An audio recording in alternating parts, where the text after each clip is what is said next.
Hello friends, आपका स्वागत है टेस्ट आईक्यू में। फ्रेंड्स, इस वीडियो में डिस्कस करेंगे रेफ्रिजरेशन एंड एयर कंडीशनिंग के एसएससी जेईई में आए हुए प्रीवियस क्वेश्चन। ये इसका तीसरा पार्ट है। पहले दो पार्ट में हमने लगभग 50 क्वेश्चन डिस्कस कर लिए हैं। यदि वो वीडियो आपने नहीं देखे हैं तो उनको भी ज़रूर देख लेना, आपको एग्जाम में डेफिनेटली फ़ायदा होगा। तो चलिए शुरू करते हैं। शुरू करने से पहले मैं आपको आज एक इंपॉर्टेंट चीज़ बताने वाला हूँ। यहाँ पे लिखा गया है जितनी आपको टेस्ट आईक्यू की ज़रूरत है उतनी टेस्ट आईक्यू को चलाने के लिए आपकी ज़रूरत है। मैं ऐसा क्यों बोल रहा हूँ? मैं यहाँ पे आपको एक सवाल करना चाहता हूँ। सवाल ये है कि यदि आपको मैं पूछूँ कि आप पढ़ाई क्यों कर रहे हैं, तो आपका सिंपली जवाब होगा नौकरी पाने के लिए। और नौकरी क्यों करना चाहते हैं? क्योंकि वहाँ पर आपको सैलरी मिलेगी। और सैलरी क्यों चाहिए? क्योंकि आपको अपनी लाइफ या फैमिली चलाने के लिए पैसा चाहिए। तो मेन मोटो है पैसा। और यदि मैं आपको बात पूछूं कि 1 साल आपको नौकरी करने के बाद में 1 रुपया भी ना मिले तो आप क्या नौकरी करना चाहोगे? तो आपका जवाब होगा नहीं। तो ऐसा मेरे साथ हुआ है, यानी कि मैं पिछले 1 साल से टेस्ट आईक्यू पे वर्क कर रहा हूँ और मुझे अभी 1 रुपया भी पेमेंट नहीं मिला है। इसलिए मैं चाहता हूँ कि यदि आप टेस्ट आईक्यू को कंटिन्यू रखना चाहते हैं तो ये आपके हाथ में है। तो इसलिए कम से कम इनमें से एक ज्वाइन बटन का मेंबरशिप ज़रूर लें और टेस्ट आईक्यू को सपोर्ट करें। तो मिनिमम 59 का है, 119 का है और 159 पर मंथ का है। इसलिए टेस्ट आईक्यू को ज़रूर सपोर्ट करें। तो चलिए शुरू करते हैं। पहला क्वेश्चन दिया गया है, न्यूमेरिकल है। A refrigerating machine having coefficient of performance equals to 2 is use to remove heat at the rate of 1200 kilojoule per minute. What is the power required for a machine? तो बहुत ही simple question है।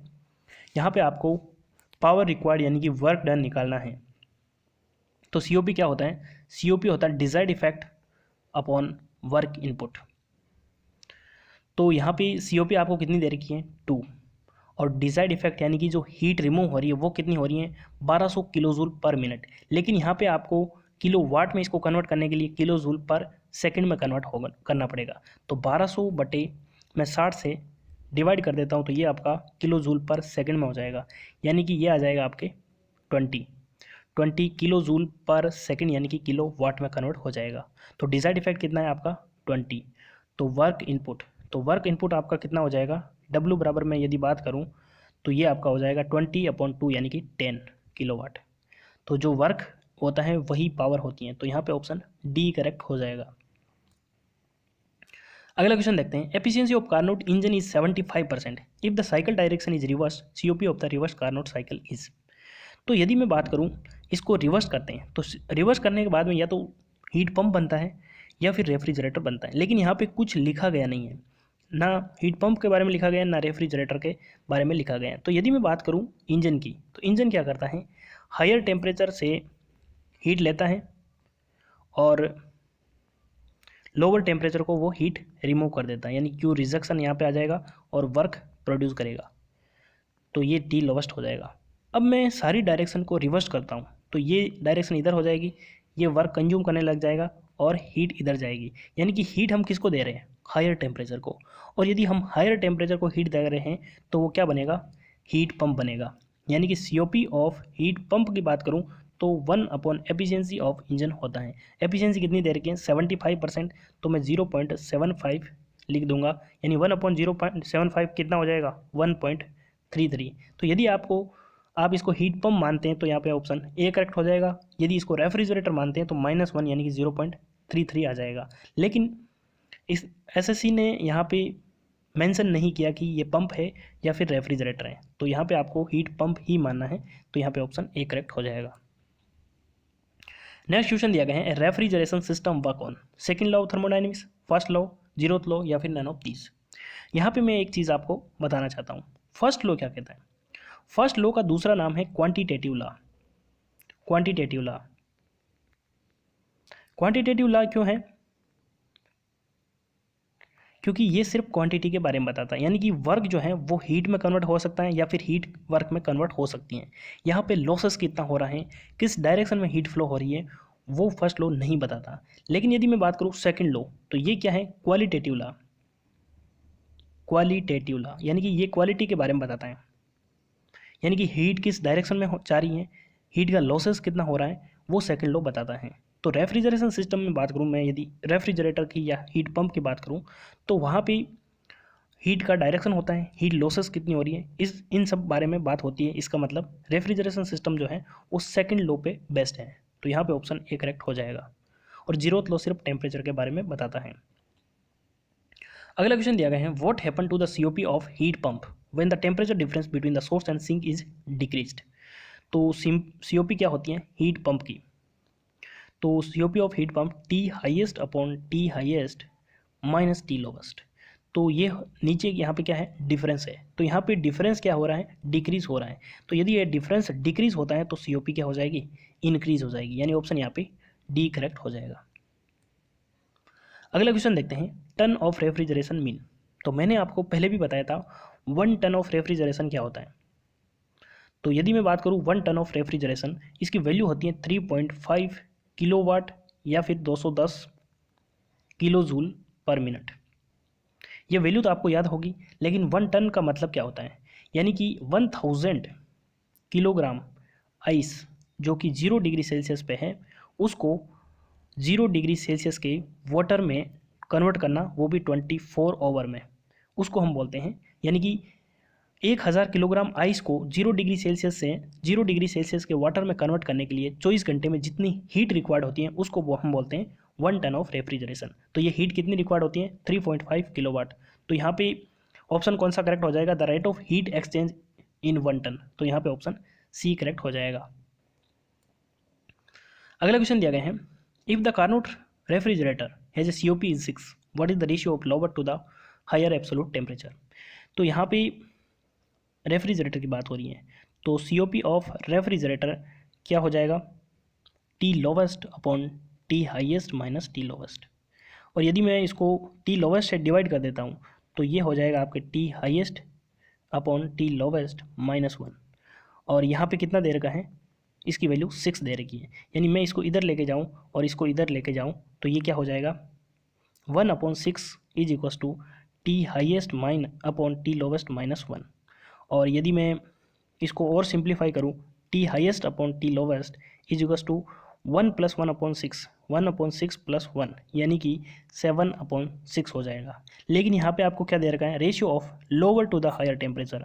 तो यहाँ पे T lowest upon T highest का ratio पूछा गया है, तो ये आपका हो जाएगा 6/7, यानी ऑप्शन सी करेक्ट हो जाएगा।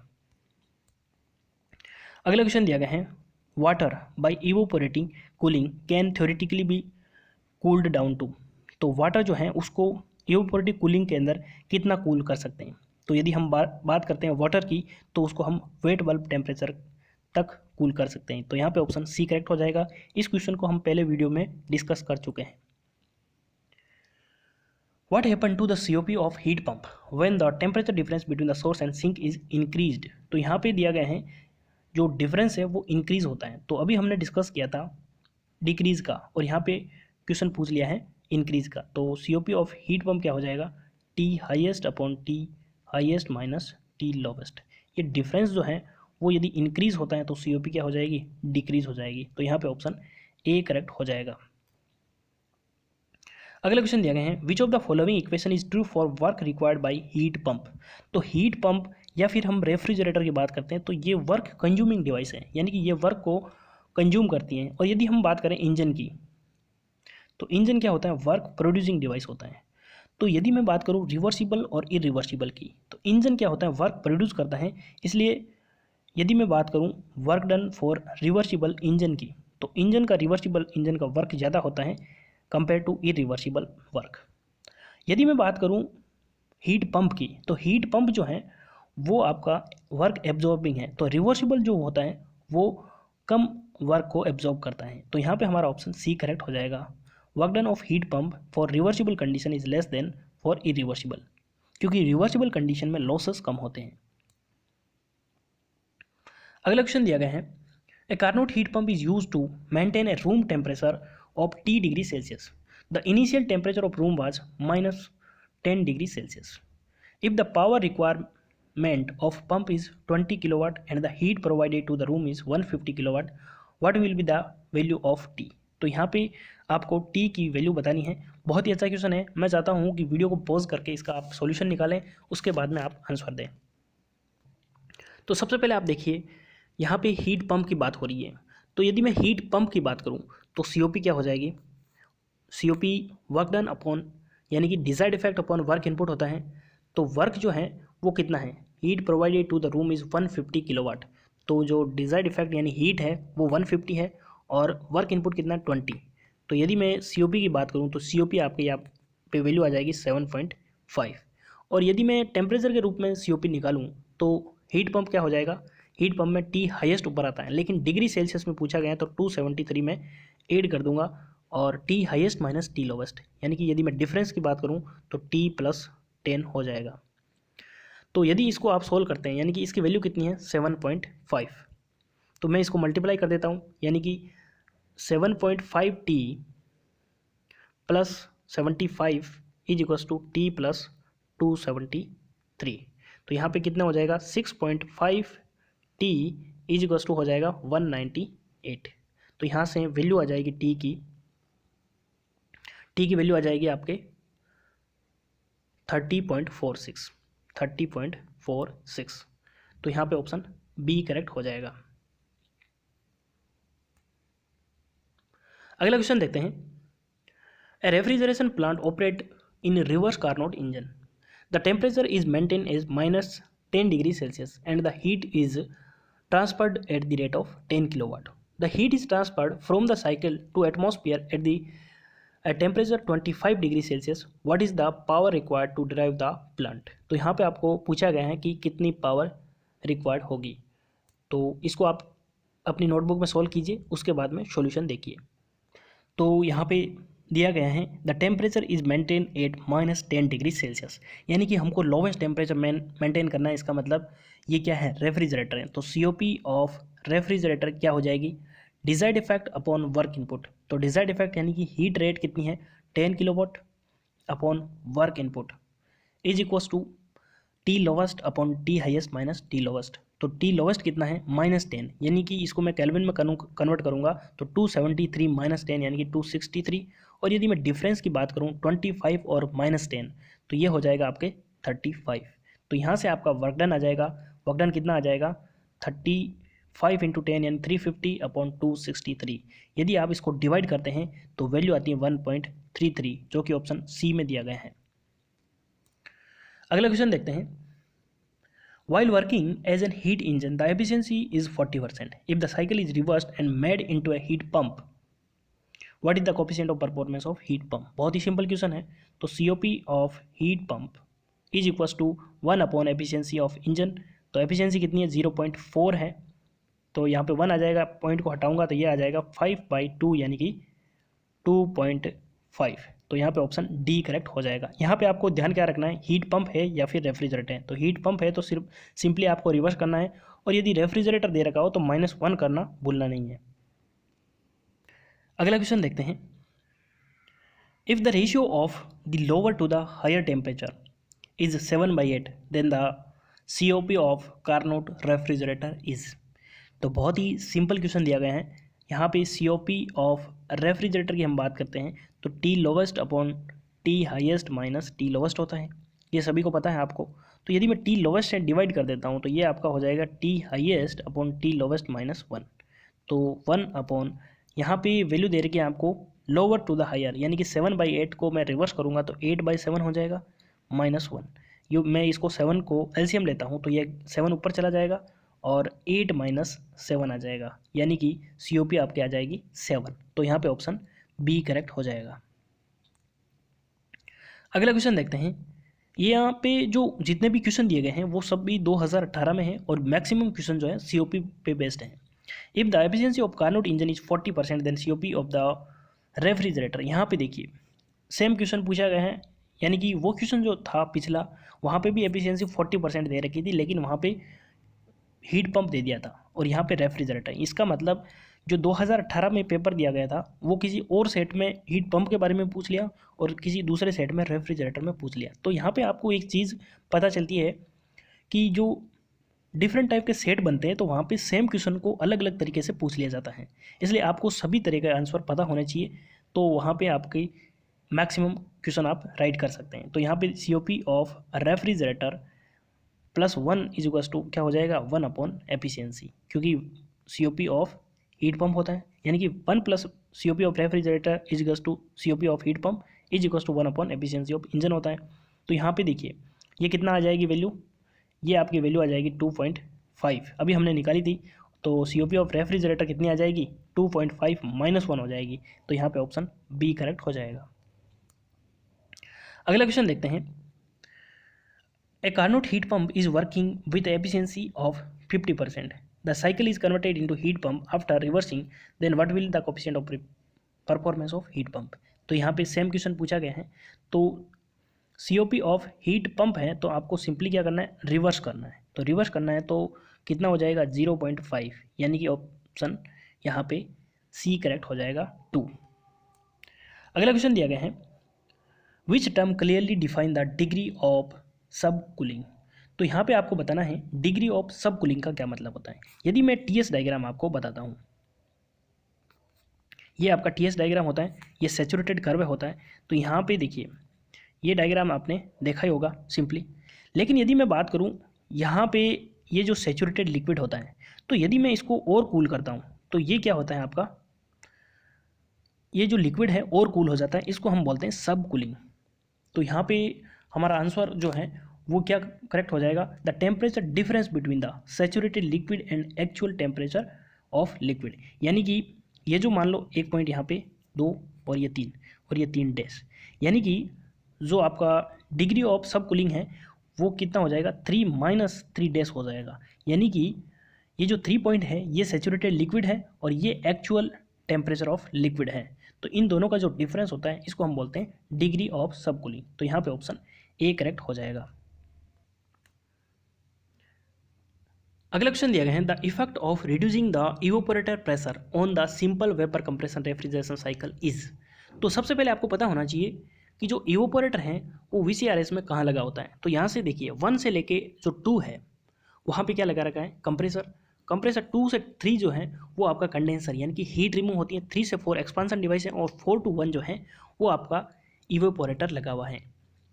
तो यदि मैं बात करूं इवोपोरेटर की, तो इवोपोरेटर का यदि मैं प्रेशर डिक्रीज करता हूं यानी कि 4 से 4 डेज कर देता हूं मान लो, और तो यहाँ पे इतना हो जाएगा। तो ये जो लाइन है यानी कि ये लाइन जो है तिरछी जा रही है, इसका मतलब ये हमारा जो ये जो डिफरेंस है वो कम हो रहा है। इसका मतलब हमारा जो डिजायर्ड इफेक्ट है वो डिक्रीज हो रहा है और वर्क इनपुट इंक्रीज हो रहा है। तो COP जो होती है वो desired effect upon work input होती है। तो वर्क इनपुट इंक्रीज हो रहा है, डिजायर्ड इफेक्ट डिक्रीज हो रहा है, इसका मतलब COP डिक्रीज हो जाएगी। तो यहाँ पे यदि हम ऑप्शन देखते हैं तो there is a reduction in the refrigerating effect. तो यहाँ पे ऑप्शन बी करेक्ट हो जाएगा। जो डिजायर्ड इफेक्ट है या फिर हम कह सकते हैं रेफ्रिजरेटिंग इफेक्ट है वो आपका डिक्रीज हो जाएगा। अगला क्वेश्चन देखते हैं identify the incorrect statement from the following option an air refrigeration cycle. तो यहाँ पे आपको बताना है air refrigeration cycle the heat rejection and heat removal from the cooled space are constant volume process. तो यहाँ पे आपको पता होना चाहिए जो हमारा एयर रेफ्रिजरेशन साइकिल है वो ब्रेटन साइकिल पे बेस्ड होता है। और ब्रेटन साइकिल जो होता है वहाँ पे हीट एडिशन और हीट रिजेक्शन जो होता है वो कॉन्स्टेंट प्रेशर पे होता है। यहाँ पे आपको PV डायग्राम दिख रहा होगा, ये जो 4 to 1 है और 2 to 3 जो है वहाँ पे हीट एडिशन और हीट रिजेक्शन होता है, तो वो कांस्टेंट प्रेशर पे होता है, तो ना कि कांस्टेंट वॉल्यूम पे। कांस्टेंट वॉल्यूम पे कहाँ पे होता है, तो आपने देखा होगा ऑटो साइकिल इंजन के अंदर, वहाँ पे हीट एडिशन और हीट रिजेक्शन जो होता है वो कांस्टेंट वॉल्यूम पे होता है। तो ये जो ए है वही इनकरेक्ट हो जाएगा। बाकी देखते हैं employ air as a refrigerant. तो एयर रेफ्रिजरेशन साइकिल में एयर जो है वो रेफ्रिजरेंट की तरह वर्क करता है, operate on a reverse Brayton cycle. तो अभी हमने बात की थी, ये जो आपको डायग्राम दिख रहा है ये रिवर्स ब्रेटन साइकिल है। It is used for air conditioning in aeroplane, क्योंकि एयर जो होती है वहाँ पे जो पावर है वो मैक्सिमम होती है वेट के कंपैरिजन में, इसलिए एयर हल्की होती है, इसीलिए हम यूज़ करते हैं एरोप्लेन के अंदर। 500 kilojule of heat is removed from an cooled space in a reverse Carnot cycle refrigerator by an evaporator by the refrigerant at -23 degree Celsius. The change in entropy of the refrigerant is. तो यहाँ पे आपको बताना है कि entropy में change कितना होता है। तो यदि मैं बात करूँ एंट्रोपी चेंज डेल्टा एस बराबर dQ/T होता है। तो हीट ट्रांसफर कितनी देर की आपको 500 किलोजूल, तो 500 किलोजूल अपॉन टेम्परेचर माइनस का कितना देर का है 23। तो यदि मैं बात करूं 273 - 23, तो केल्विन में लेना पड़ेगा। तो यदि मैं इसको सोल्व करता हूँ तो वैल्यू कितनी आती है, वैल्यू आती है आपके 2, क्योंकि 273 माइनस 23 कितना हो जाएगा 250। तो 500 में 250 से डिवाइड करोगे तो वैल्यू आती है 2। तो यहाँ पे हमारा ऑप्शन सी करेक्ट हो जाएगा, क्योंकि एंट्रोपी जो है वो सिस्टम की यहाँ पे इंक्रीज होगी, इसलिए हम पॉजिटिव वैल्यू लेंगे।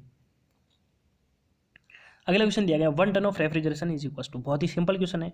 1 टन ऑफ रेफ्रिजरेशन की अभी हमने बात की थी, कितना होता है 3.5 किलोवाट, और यदि मैं इसको किलो जूल पर मिनट में कन्वर्ट करता हूँ तो 60 से मल्टीप्लाई करूँगा तो ये आ जाएगा 210 किलो जूल पर मिनट।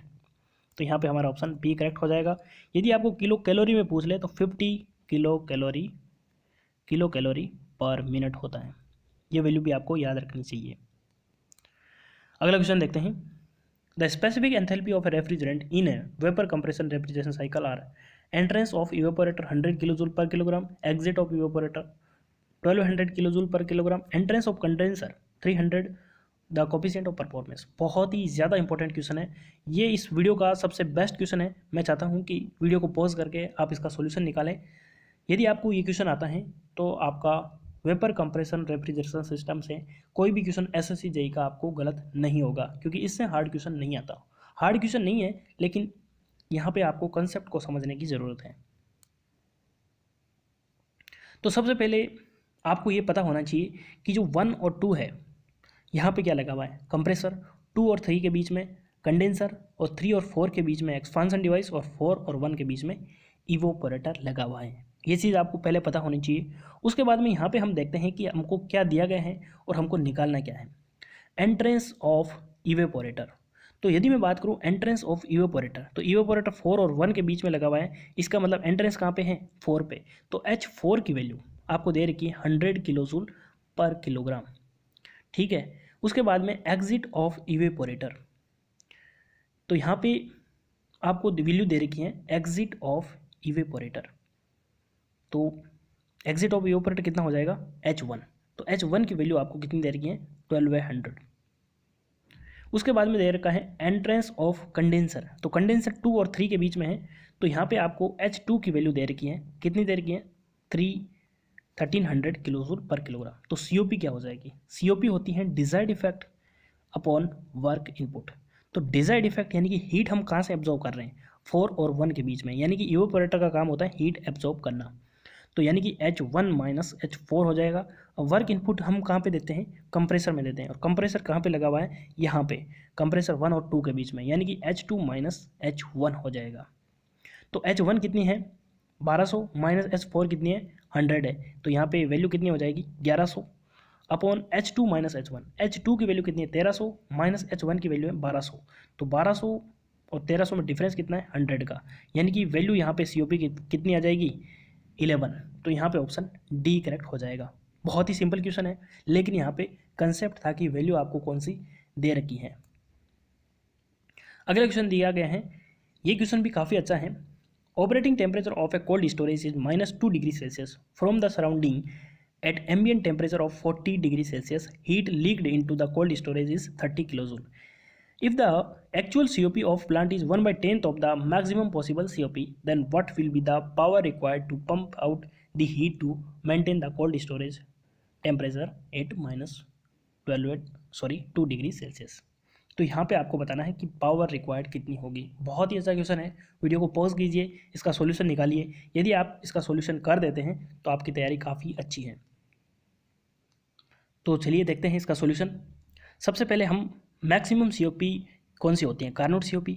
तो यदि मैं बात करूं मैक्सिमम COP की, तो वो आपकी आ जाएगी कार्नोट, जो कि टेम्परेचर पे डिपेंड करती हैं। तो यहाँ पे बात हो रही है रेफ्रिजरेटर की, तो रेफ्रिजरेटर में T lowest upon T highest minus T lowest होता है। तो T लोवेस्ट कितना है -2, यानी कि मैं केल्विन में कन्वर्ट करूँगा तो 271 हो जाएगा, अपॉन डिफरेंस कितना है T highest minus T lowest. तो हाईएस्ट टेम्परेचर कितना है 30 और माइनस का कितना है 2, यानी कि ये हो जाएगा आपके 32, ठीक है। और यदि आप इसको डिवाइड करते हैं तो ये वैल्यू कितनी आ जाएगी,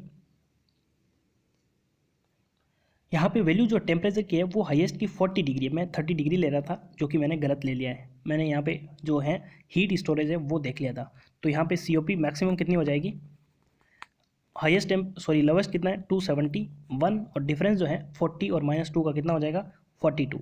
यदि मैं इसको डिवाइड करता हूँ तो ये वैल्यू आती है 6.45। तो यहाँ पे आपके पास मैक्सिमम COP आ जाएगी। तो यदि मैं एक्चुअल COP की बात करूँ तो ये कितनी है, 1/10 ऑफ मैक्सिमम COP। यहाँ पे क्वेश्चन में दे रखा है, तो यदि मैं इसको 10 से डिवाइड करता हूँ तो वैल्यू कितनी आ जाएगी, 0.645। अब ये जो 0.645 है, ये वैल्यू क्या रिप्रेजेंट कर रही है, desired effect upon work input. Desired effect यानी कि जो हीट रिमूव हो रही है वो कितनी है, वो आपकी 30 किलो जूल है अपॉन वर्क इनपुट। तो जो वर्क इनपुट यहाँ से आ जाएगा 30 अपॉन 0.645। यदि मैं इसको डिवाइड करता हूँ तो वैल्यू आती है 46.494, यानी कि जो आंसर है 46.50 हो जाएगा। तो यहाँ पे ऑप्शन डी करेक्ट हो जाएगा। बहुत ही अच्छा क्वेश्चन है। बस यहाँ पे आपको मैक्सिमम COP और एक्चुअल COP में डिफरेंस पता होना चाहिए। जो मैक्सिमम COP है वो कार्नोट COP आती है, जो कि टेम्परेचर पे डिपेंड करती हैं।